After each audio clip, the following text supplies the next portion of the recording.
पवन सिंह तो खुद ही कह रहे हैं कि इस केस की वजह से वो मानसिक रूप से इतने प्रताड़ित हैं कि अपने करियर पर ध्यान नहीं दे पा रहे हैं। एक कलाकार जो गाता है, नाचता है, एक्टिंग करता है, अगर इस तरह के विवादों से हमेशा घिरा रहेगा तो तनाव की वजह से वो ठीक से काम भी नहीं कर पाएगा, सच है। तो कलाकार को तो फ्री माइंड होकर काम करना चाहिए ना। और ये ऐसा विवाद है कि पवन सिंह के राह का रोड़ा बन जाता है।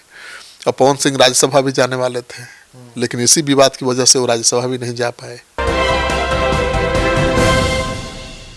नमस्कार, मैं अंकित और आप देख रहे हैं city post live. Bhojpuri film industry के पावर स्टार पवन सिंह इस समय अपने तलाक केस को लेकर सुर्खियों में है। आरा फैमिली कोर्ट में उन्होंने अपनी पत्नी ज्योति सिंह से तलाक की अर्जी दी और कहा कि शादी के बाद से उन्हें लगातार मानसिक और शारीरिक प्रताड़ना झेलनी पड़ रही है। पवन सिंह ने बताया कि यह रिश्ता अपने करियर और व्यक्तिगत जीवन दोनों पर असर डाल रहा है। तो आइए आज पूरे इस मुद्दे पर विस्तार से जानेंगे सीनियर जर्नलिस्ट श्रीकांत पृथ्वी सर के साथ। सर, सवाल है कि पवन सिंह लोकसभा चुनाव में पत्नी ज्योति सिंह को लेकर घूम रहे थे और अब पवन सिंह एक पल भी ज्योति सिंह के साथ नहीं रहना चाहते हैं, ऐसा क्यों? अब देखिए, अब पवन सिंह ही बताएंगे कि भाई चुनाव में क्यों ज्योति सिंह को लेकर घूम रहे थे और क्यों ज्योति सिंह अच्छी लग रही थी और अब क्यों ज्योति सिंह के साथ एक पल भी रहना उनको मंजूर नहीं है। उन्होंने जज के सामने अपनी व्यथा रखी है, क्योंकि आपको पता है कि तलाक का केस चल रहा है और तलाक की अर्जी भी पवन सिंह की तरफ से ही दी गई है। पवन सिंह की पत्नी जो हैं वो अभी भी तलाक नहीं चाहती है, उनकी इच्छा यही है कि वो रहें पवन सिंह के साथ ही। लेकिन पवन सिंह किसी भी कीमत पर पत्नी के साथ रहने को तैयार नहीं है।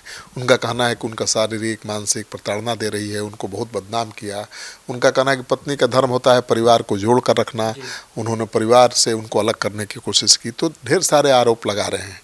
देखिए, कोई ज़रूरी नहीं है कि हमेशा पति ही दोषी हो, पत्नी भी दोषी हो सकती है, महिला भी दोषी हो सकती है।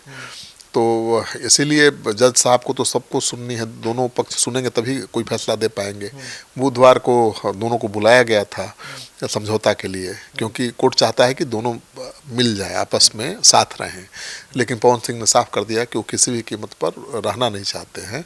वो चाहते हैं कि एक झटके में कोई समझौता हो जाए, किसी भी शर्त पर हो। तो पहले भी कोशिश हुई है समझौता की, लेकिन कामयाब नहीं हो पाई।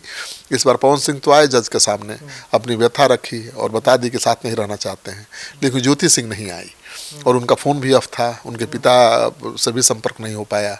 जज साहब चाहते थे कि वीडियो कॉन्फ्रेंसिंग के जरिए वो अपनी बात रखें, लेकिन बात नहीं रख पाई। और उनका एक वीडियो भी सोशल मीडिया पर वायरल हो रहा है कि छठ पूजा की थी उन्होंने, और उन्होंने उसमें जानकारी दी थी कि बुधवार को मेरे जीवन का फैसला होने वाला है, मतलब पवन सिंह और उनके बीच कोर्ट समझौता कराने वाला है। तो उम्मीद कर रही होंगी कि कुछ अनुकूल नतीजा आएगा, लेकिन पवन सिंह ने तो उनके साथ रहने से साफ मना कर दिया है। सर, ऐसे में एक और सवाल है कि पवन सिंह ने अपने पत्नी के बारे में जज से क्या कहा? यही कहा कि जज साहब, पत्नी का धर्म तो होता है कि पति के परिवार को जोड़ कर रखे, बांध कर रखे, लेकिन उनकी पत्नी तो परिवार तोड़ने का काम किया है। उनकी पत्नी ने हमेशा उनके खिलाफ साजिश किया, उनको प्रताड़ित किया मानसिक रूप से, शारीरिक रूप से, और अब उन पत्नी की वजह से इतनी उनकी बदनामी हो चुकी है कि अब वो उसके साथ नहीं रह सकते। मतलब किसी भी कीमत पर वो अपनी पत्नी के साथ, ज्योति सिंह के साथ रहने को तैयार नहीं है। ऐसे में तो सर ज्योति सिंह ने अपने एलुमनी में मांगा था, इस पर अब क्या बोलेंगे, क्या क्या मांग की? खबर ये थी कि ज्योति सिंह ने 5 करोड़ रुपए की मांग की थी और बच्चे 5 करोड़ रुपए की मांग की थी घर रहने के लिए, और बाकी खर्चा की भी मांग की थी। एक मुश्त 5 लाख रुपया चाहिए, 5 करोड़ रुपया चाहिए और हर महीने का खर्चा चाहिए। तो इस पर सहमति बन गई थी, पवन सिंह देने के लिए तैयार थे। पवन सिंह के पास 5 करोड़ रुपया की कमी थोड़े है, तो पवन सिंह 5 करोड़ रुपया देकर तो समझौता कर ही सकते थे। आपने नहीं देखा अक्षरा ने क्या कहा था कि अरे 200 करोड़ मांगे तो कोई ज़्यादा नहीं है, दे देना चाहिए। हाँ, इनके पास होता है, इन लोगों के पास पैसा कौन कमी है। तो पवन सिंह के साथ लगभग बात बन गई थी, तय हो गया था कि 5 करोड़ और जो भी बाकी चीज़ें हैं। लेकिन आगे चलकर पता नहीं क्या हुआ कि पवन सिंह ने देने से मना कर दिया, ज्योति सिंह ने लेने से मना कर दिया, और बात वहीं की वहीं अटकी हुई है। कोर्ट में बुधवार को दोनों को बुलाया गया था ताकि कोई रास्ता निकल सके, लेकिन पवन सिंह तो आए और पत्नी ज्योति नहीं आई, तो फिर मामला लटक गया। तो ये अभी लंबा खींचने वाला है।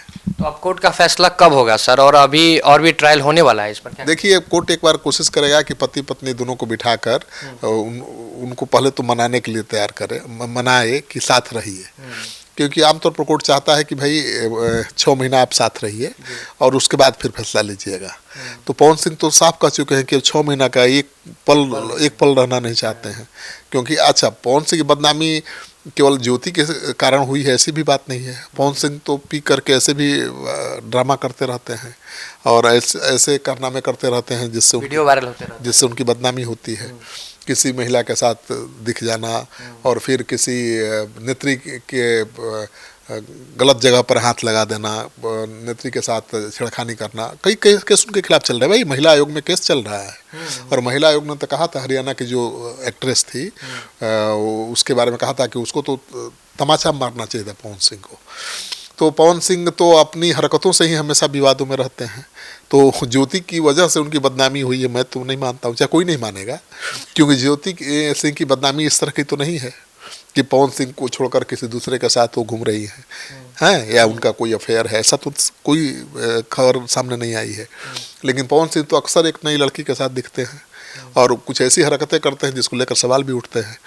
लेकिन पवन सिंह कह रहे हैं कि नहीं भाई, वो पीड़ित है, पत्नी की वजह से उनको बहुत मानसिक यातना मिली है, बहुत अपमान झेलना पड़ा है, तो अब उसके साथ नहीं रहने वाले। तो अब कोर्ट जब देखेगा कि दोनों नहीं रहने के लिए तैयार हैं, तो अब एक ही रास्ता है कि फिर से सुलह हो। तो 5-10 करोड़ रुपया जो भी मांगेंगे ज्योति, पवन सिंह देने को तैयार ही हैं। वो चाहते हैं कि एक मुश्त कुछ दे लेकर के फैसला हो जाए, इस विवाद से छुटकारा मिल जाए। तो अब देखिए, इस विवाद से छुटकारा उनको कब मिलता है, क्योंकि अगर ज्योति सिंह आ गई होती, पवन सिंह साथ थे ही, तो जज साहब के सामने सब कुछ हो गया होता। अगर नहीं समझौता होगा ले देकर, मतलब ज्योति सिंह की मांग अगर पवन सिंह पूरा नहीं करेंगे और साथ रहने के लिए भी तैयार नहीं होंगे, तो ट्रायल चलेगा, बढ़ता जाएगा, केस खींचेगा लंबा। और पवन सिंह तो खुद ही कह रहे हैं कि इस केस की वजह से वो मानसिक रूप से इतने प्रताड़ित हैं कि अपने करियर पर ध्यान नहीं दे पा रहे हैं। एक कलाकार जो गाता है, नाचता है, एक्टिंग करता है, अगर इस तरह के विवादों से हमेशा घिरा रहेगा तो तनाव की वजह से वो ठीक से काम भी नहीं कर पाएगा, सच है। तो कलाकार को तो फ्री माइंड होकर काम करना चाहिए ना। और ये ऐसा विवाद है कि पवन सिंह के राह का रोड़ा बन जाता है। और पवन सिंह राज्यसभा भी जाने वाले थे, लेकिन इसी विवाद की वजह से वो राज्यसभा भी नहीं जा पाए, ठीक है ना। पवन सिंह चुनाव भी लड़ने वाले थे, लेकिन पत्नी वाले विवाद के कारण उनको टिकट नहीं मिला और चुनाव नहीं लड़ पाए, तो न विधानसभा पहुंच पाए न राज्यसभा पहुंच पाए।